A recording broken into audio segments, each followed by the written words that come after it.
PSC যে সমস্ত website থেকে কোশ্চেন দেয় এবং যে সমস্ত বই থেকে কোশ্চেন দেয় সেখান থেকে মোটামুটি 5000 প্লাস এমসিকিউ এবং আদার্স সাবজেক্ট ওয়াইজ ডিটেলস আলোচনা এবং অবজেক্টিভ ইংলিশ নিয়ে একটা আমরা পেড কোর্স ফার্স্ট মার্চে লঞ্চ করতে চলেছি। বিশদে জানতে আমাদের হোয়াটসঅ্যাপে তোমরা মেসেজ করো, প্রয়োজন হলে আমরা কল করে নেব। তো বন্ধুরা, আজকের আলোচনা হলো পিএসসির previous year question paper analysis, অর্থাৎ বিগত 20 বছরে যে সমস্ত প্রশ্ন এসছে, কী ধরনের প্রশ্ন এসেছে তার পার্ট 1।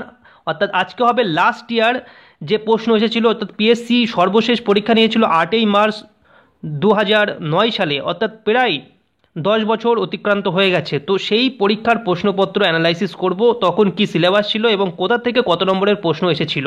তো ভিডিওটি সম্পূর্ণ দেখো, তাহলে তোমরা অনেক ইনফরমেশন এখান থেকে পেয়ে যাবে। তো বন্ধুরা, আজকে যেটা বলছিলাম যে 2009 সালে 8ই মার্চ এই পিএসসি লাস্ট বারের মতন পরীক্ষা নিয়েছিল এই ক্লার্কশিপের জন্য, এবং সেখানে যে সমস্ত প্রশ্ন ছিল দেখো, প্রথমে ইংলিশ ছিল এবং তারপরে জিকে এবং তার শেষে আছে ম্যাথস। তো সেই বিষয় থেকে আমরা একেবারে সিলেক্টিভভাবে আলোচনা করব যে কী ধরনের প্রশ্ন এসেছিল এবং কোথা থেকে কত নম্বর এসেছিল। তো দেখো, একেবারে ডাইরেক্ট আমরা অ্যানালাইসিসে চলে যাচ্ছি। তো দেখো, সেইবারে মোট দুটো ভাগে পরীক্ষা হয়েছিল, অর্থাৎ একটা হয়েছিল এমসিকিউ পোর্শন অর্থাৎ অবজেক্টিভ পোর্শন, আর একটা হয়েছিল ডেসক্রিপটিভ পোর্শন অর্থাৎ সেখানে লিখতে হয়েছিল। তো সেখানে যেটি অবজেক্টিভ পোর্শন ছিল সেখান থেকে প্রশ্ন এসেছিল 70টি, আর যেটা ডেসক্রিপটিভ পার্ট ছিল সেখান থেকে প্রশ্ন এসেছিল 30 নম্বর, অর্থাৎ মোট 100 নম্বরের পরীক্ষা হয়েছিল। আর এইবারে কি পরীক্ষা হবে, কত সিলেবাস থাকবে, কি ধরনের পরীক্ষা, কত নম্বর কোন পোর্শন থেকে আসবে, যখন অফিসিয়াল নোটিফিকেশান বার হবে, এখনও নোটিফিকেশান ওয়েবসাইটে পাবলিশড হয়নি, যখন বার হবে তখন আমি লেটেস্ট যদি কিছু চেঞ্জ হয় তাহলে আমি জানিয়ে দেবো। তো দেখো 2009 সালে কেমন ছিল। তো এখানে ইংলিশ থেকে বললাম যেটা অবজেক্টিভ পোর্শন, সেখানে ইংলিশ, জিকে এবং ম্যাথস এই তিনটে পোর্শন ছিল অবজেক্টিভের মধ্যে। ইংলিশে ছিল 30 নম্বর, ম্যাথে ছিল 20 নম্বর এবং জিকেতে ছিল 20 নম্বর, অর্থাৎ মোট 70 নম্বর এসছিল অবজেক্টিভ বা এমসিকিউ পোর্শন থেকে। তো সেখানে ইংলিশ থেকে 30 নম্বর কোন কোন পোর্শন থেকে এসছিল আমরা একেবারে আজকে সকালেই পেপারে দেখলাম নোটিফিকেশান, শর্ট নোটিফিকেশান, তারপর একেবারে কুইকলি আমরা টোটাল অ্যানালাইসিসটি করলাম টোটাল এমএইচ এডুকেশন ল্যাবের টিমের পক্ষ থেকে। তো এখানে ইংলিশ থেকে কী কী এসেছিলো না, ফিল ইন দ্য ব্ল্যাঙ্কস এসেছিলো, ম্যাক্সিমাম কোশ্চেন এখান থেকে এসেছিলো, অর্থাৎ রাইট ওয়ার্ডস অর্থাৎ সঠিক শব্দ দ্বারা, ইংরেজি শব্দ দ্বারা ফিল ইন দ্য ব্ল্যাঙ্কস শূন্যস্থান পূরণ করতে হবে, এরকম প্রশ্ন 5টি এসেছিলো। ইডিয়মস থেকে কিছু ফিল ইন দ্য ব্ল্যাঙ্কস ছিল, সেখান থেকে 3টে প্রশ্ন এসেছিলো। আর প্রিপোজিশন থেকে ফিল ইন দ্য ব্ল্যাঙ্কস এসেছিলো 4টি এবং ভার্ব অর্থাৎ সঠিক ভার্ব বসাতে হবে এরকম এসেছিলো 1টি, অর্থাৎ এখানে 5, 3, 8 আর এখানে 4, 12 অর্থাৎ 13টি প্রশ্ন এই ফিল ইন দ্য ব্ল্যাঙ্কস থেকে এসেছিলো।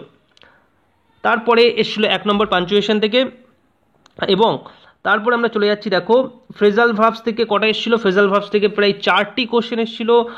সিনোনিমস থেকে এসেছিলো 4টি কোশ্চেন, অপোজিট অর্থাৎ অ্যান্টোনিমস থেকে এসেছিলো 3টি প্রশ্ন এবং ফ্রেজ থেকে এসেছিলো 1টি প্রশ্ন এবং ডব্লিউএইচ ওয়ার্ডস থেকে এসেছিলো 1টা প্রশ্ন, ন্যারেশন থেকে এসেছিলো 1টা প্রশ্ন এবং ওয়ান ওয়ার্ড সাবস্টিটিউশন থেকে এসেছিলো 2টো প্রশ্ন। এইভাবে মোট 30টি প্রশ্ন এসেছিলো ইংলিশ থেকে, অর্থাৎ অবজেক্টিভ ইংলিশ থেকে। এবার আমরা চলে যাচ্ছি জিকে পোর্শন, যেখানে বললাম 20 নম্বরের প্রশ্ন এসেছিল। সেখানে কারেন্ট অ্যাফেয়ার্স থেকে 3টে প্রশ্ন এসেছিল, মেনলি স্পোর্টস থেকে একটা এবং জাতীয় সংবাদের নেশনস থেকে এসেছিল একটা এবং ফিল্ম থেকে এসেছিল 1টা প্রশ্ন এবং হিস্ট্রি থেকে এসেছিল 3টে প্রশ্ন, মেনলি হরপ্পান সিভিলাইজেশন থেকে একটা, তারপর আর্কিটেক্টস থেকে একটা এবং বিভিন্ন যে মডার্ন ইন্ডিয়ান হিস্ট্রি যেখানে রিফর্মসগুলো আছে তার মধ্যে যেটি আছে উইডো রিম্যারেজ, সেখান থেকে এসেছিল 1টা প্রশ্ন, অর্থাৎ হিস্ট্রি থেকে এসেছিল 3টে প্রশ্ন। আর কনস্টিটিউশন বা সংবিধান থেকে এসেছিল 2টো প্রশ্ন এবং দুটোই এসেছিল রাজ্যসভা থেকে, এই 2টো প্রশ্ন এসেছিল। এবং তারপর আমরা চলে আসি ট্র্যাডিশনাল জিকে, সেখান থেকে কিন্তু বেশি প্রশ্ন আসেনি, মাত্র 1টা প্রশ্ন এসেছিল এবং সেটা ছিল বুকস অ্যান্ড অথর্স, ওকে, অর্থাৎ আনন্দ মঠ এই বইটি কার লেখা, এই ধরনের একটা প্রশ্ন এসেছিল। কেমিস্ট্রি থেকে 2টো প্রশ্ন এসেছিল, একটা ছিল অ্যাটম থেকে, একটা ছিল বর্ন থেকে। এবং তারপরে আমরা চলে যাচ্ছি দেখো এখানে জিকে টোটাল শেষ হয়ে হলো, জিকেটা 20টা প্রশ্ন এসেছে জিকে থেকে। এবং যারা তোমরা ডব্লিউবিসিএস এর প্রিপারেশন নিচ্ছ তাদেরকে আলাদা করে কোনো নোটস কেনার দরকার নেই বা আলাদা করে এক্সট্রা কোনো কোচিং সেন্টারে জয়েন হওয়ারও দরকার নেই, আমাদের অনলাইনে কোচিং হওয়ারও দরকার নেই। যারা ডব্লিউবিসিএস এর একটা ভালো রকম প্রিপারেশন যারা নিয়েছো এবং যাদের কাছে আমাদের WBCS এর ইংলিশ ভার্সন নোটস আছে তাদের অন্য কোনো বই ফলো করার দরকার নেই বা আদার্স কোনো কোচিং সেন্টারে জয়েন হওয়ার দরকার নেই। তোমরা সেইগুলো যদি ফলো করো তাহলে তোমরা এই পরীক্ষায় একটা ভালো স্কোর করতে পারবে। তো তারপরে দেখো ম্যাথস থেকে 20 নম্বরের প্রশ্ন এসেছিল ম্যাথস থেকে, এবং টোটালটা MCQ টাইপসের ছিল। এবং এখান থেকে কোন কোন সাবজেক্টস এরা ফলো করেছিল, কোন কোন টপিকস এরা ফলো করেছিল, দেখো নাম্বার সিস্টেম থেকে 2টো প্রশ্ন এসেছিল, প্রফিট অ্যান্ড লস থেকে এসেছিল 6টা, পার্সেন্টেজ থেকে এসেছিল 3টে, রেশিও প্রপোর্শন থেকে এসেছিল 3টে, এস থেকে এসেছিল 1টা, মিন থেকে এসেছিল 1টা, টাইম অ্যান্ড ওয়ার্কস থেকে এসেছিল 2টো, LCM HCF থেকে এসেছিল 1টা এবং টাইম অ্যান্ড ডিস্টেন্স থেকে এসেছিল 1টা। অর্থাৎ মোট 20টি প্রশ্ন এই বিষয়গুলো থেকে এসেছিল। এখন তাহলে এখানে কি কি কমপ্লিট হয়ে গেল ব্যাপারটা আমরা দেখলাম। আর জিকে পোর্শন থেকে যেটা কিছু পোর্শন বাকি ছিল সেটা আমি পরের পেজে লিখেছি। দেখো এখানে জিওগ্রাফি থেকে 6টে প্রশ্ন এসেছিলো, তো রিভার প্রজেক্ট থেকে 1টা, ক্যানাল থেকে 1টা, সেন্সাস থেকে 1টা এবং রিভার ইরিগেশন প্রজেক্ট থেকে 1টা এসেছিলো, কোল্ড ওয়াটার স্প্রিং থেকে 1টা এসেছিলো, রক থেকে এসেছিলো 1টা এবং ফিজিক্স থেকে এসেছিলো 3টে, 2টো ছিল ইউনিট পোর্শন থেকে আর অ্যাস্ট্রোনমি থেকে 1টা পোর্শন ছিল। অর্থাৎ ফিজিক্স থেকে 3টে, জিওগ্রাফি থেকে 6টা প্রশ্ন এসেছিল। এই গেল টোটাল অবজেক্টিভ পোর্শন। অর্থাৎ অবজেক্টিভ পোর্শনে যেটা ইংলিশ, ম্যাথস এবং জিকে বললাম, ইংলিশে 30, ম্যাথসে 20 এবং জিকে থেকে 20, মোট 70 নম্বরের অবজেক্টিভস অ্যানালাইসিস। এবং তারপরে হয়েছিল 30 নম্বরের একটা ডেসক্রিপটিভ পেপার যেখানে ছিল বাংলা থেকে 15 আর ইংলিশ থেকে 15। তো ইংলিশ থেকে 15 কী কী বিষয় ছিল না, রিপোর্ট রাইটিং ছিল যেটি 25টি ওয়ার্ডের বেশি লেখা যাবে না এরকম একটা রিপোর্ট, এবং ছিল কি না ট্রান্সলেশন ছিল বেঙ্গলি টু ইংলিশ, এই দুটো মিলিয়ে ছিল 15 নম্বর ইংলিশ সাবজেক্টসে। এবং ডেসক্রিপটিভ বেঙ্গলিতে ঠিক একই ব্যাপার, অর্থাৎ রিপোর্ট রাইটিং এবং ইংলিশ টু বেঙ্গলি ট্রান্সলেশন 15 নম্বর, অর্থাৎ মোট 30 নম্বরের ছিল ডেসক্রিপটিভ পেপার। তো যদি আমরা সামারাইজ করি ব্যাপারটা, অর্থাৎ লাস্ট ইয়ারের যে প্রশ্ন 2019 ফার্স্ট হাফ 9 মার্চ বা 8 মার্চে যে পরীক্ষাটা হয়েছিল তার যদি সামারাইজ করি আমরা দেখব অবজেক্টিভ ইংলিশ থেকে 30 নম্বর, ম্যাথস থেকে 20 নম্বর এবং জিকে থেকে এসেছিল 20 নম্বর এবং তার ভাগটাও এখানে দেওয়া আছে। অর্থাৎ অবজেক্টিভ পোর্শন MCQ পোর্শন থেকে 70 নম্বরের এবং ডেসক্রিপটিভ ইংলিশ এবং ডেসক্রিপটিভ বেঙ্গলি 15 করে 30 নম্বরের, অর্থাৎ মোট 100 নম্বরের পরীক্ষা হয়েছিল। এই বছর কি হবে যখন ডিটেলস নোটিফিকেশন দেবে তোমাদেরকে আমি জানিয়ে দেবো। তো তোমাদের কাজ কি হবে, এখন এই অ্যানালাইসিসটি তোমরা এখন আপাতত দেখো। আর যে কোশ্চেন পেপারটা, এই যে লাস্ট ইয়ারের যে কোশ্চেন পেপারটা আমি এর PDF ভিডিও ডিসক্রিপশনে লিঙ্ক দিয়ে দেবো, সেখান থেকে তোমরা ডাইরেক্ট ডাউনলোড করে নিতে পারবে। অ্যাটলিস্ট তোমাদের লাস্ট ইয়ারে কী ধরনের কোশ্চেন এখানে এসেছিলো সেটা অবশ্যই একবার দেখে রাখো। এবং পরবর্তী আপডেটসের জন্য অবশ্যই যারা প্রথম আমাদের চ্যানেল ভিজিট করেছো তারা আমাদের চ্যানেলটিকে অবিলম্বে সাবস্ক্রাইব করে নাও এবং ভিডিওটি প্রচুর পরিমাণে শেয়ার করো এবং প্রচুর লাইক করো। তবে শেষ করার আগে কয়েকটি প্রশ্ন আমি এখানে দেখিয়ে দেওয়ার চেষ্টা করছি। দেখো 39 নম্বর প্রশ্ন, যে which is the oldest civilization in India. এখানে 4টে অপশান আছে, Harappan civilization, Vedic civilization, Indus valley civilization আর মেহেরগড় সিভিলাইজেশন। বন্ধুরা এখানে কিন্তু ইন্ডাস ভ্যালি সিভিলাইজেশন সব থেকে পুরনো হবে না, উত্তর হবে ডি, অর্থাৎ মেহেরগড় সিভিলাইজেশন। এটি কিন্তু তোমরা মাথায় রাখবে যে মেহেরগড় সিভিলাইজেশন হবে সব থেকে পুরনো সিভিলাইজেশনস।